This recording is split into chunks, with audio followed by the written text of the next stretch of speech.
নির্বাচনের সরঞ্জাম কেন্দ্রে পৌঁছানো ও নির্বাচন কমিশনের প্রস্তুতি নিয়ে আলোচনাতে যশোর থেকে যুক্ত হচ্ছেন সহকর্মী জিয়াউল হক। জিয়াউল, নির্বাচনের প্রচার প্রচারণা তো শেষ, এবার ভোট গ্রহণের পালা। সেক্ষেত্রে ভোট কেন্দ্রগুলো কতটা প্রস্তুত রয়েছে, নির্বাচন কমিশনের প্রস্তুতি কেমন জানাবেন?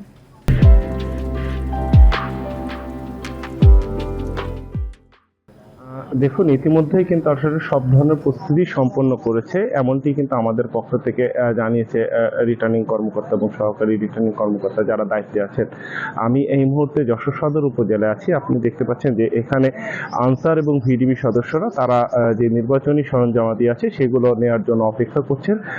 যশোর পুলিশ লাইনে ঠিক এই মুহূর্তে পুলিশের একটি ব্রিফিং চলছে। সেখানে পুলিশ সুপার তিনি যে সমস্ত পুলিশ সদস্যরা নির্বাচনে দায়িত্ব পালন করবেন তাদেরকে তিনি ব্রিফিং করছেন। এই ব্রিফিং শেষ হওয়ার পরে তারা এই উপজেলা আসবেন এবং এরপরে কিন্তু তাদের উপস্থিতিতে আনসার সদস্য, ভিডিপি সদস্য সহ অন্যান্য যারা আছে গ্রাম পুলিশ, তাদের কাছে কিন্তু এই নির্বাচনী সরঞ্জামগুলো হস্তান্তর করা হবে। এখনো পর্যন্ত আমরা যতটুকু জানতে পেরেছি যে সব মিলিয়ে এই কার্যক্রম শুরু হতে 12টা থেকে 12:30 বেজে যেতে পারে এবং এর পরপরই কিন্তু আসলে তাদের হাতে হস্তান্তর করা হবে নির্বাচনী সরঞ্জামগুলো এবং তারপরে তারা যে প্রক্রিয়া আছে সেই প্রক্রিয়া সম্পন্ন করে ভোট কেন্দ্রে পৌঁছে যাবেন এবং সেখানে তারা পরবর্তী যে পদক্ষেপ আছে বা প্রস্তুতি আছে সেগুলো সম্পন্ন করবেন।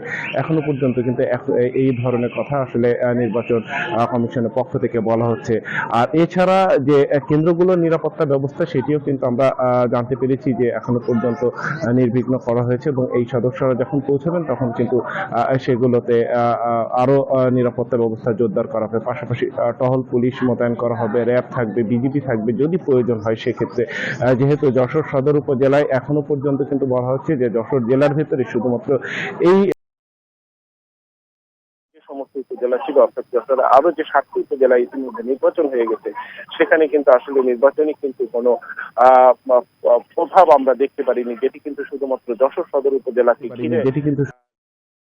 সেই বিষয়টিকে কেন্দ্র করে কিন্তু আমরা দেখেছি যে এখানকার আইন শৃঙ্খলা পরিস্থিতি স্বাভাবিক রাখতে সর্বোচ্চ নিরাপত্তা ব্যবস্থা গ্রহণ করা হয়েছে প্রশাসনের পক্ষ থেকে। যশোর থেকে জানাচ্ছিলেন সহকর্মী জিয়াউল হক।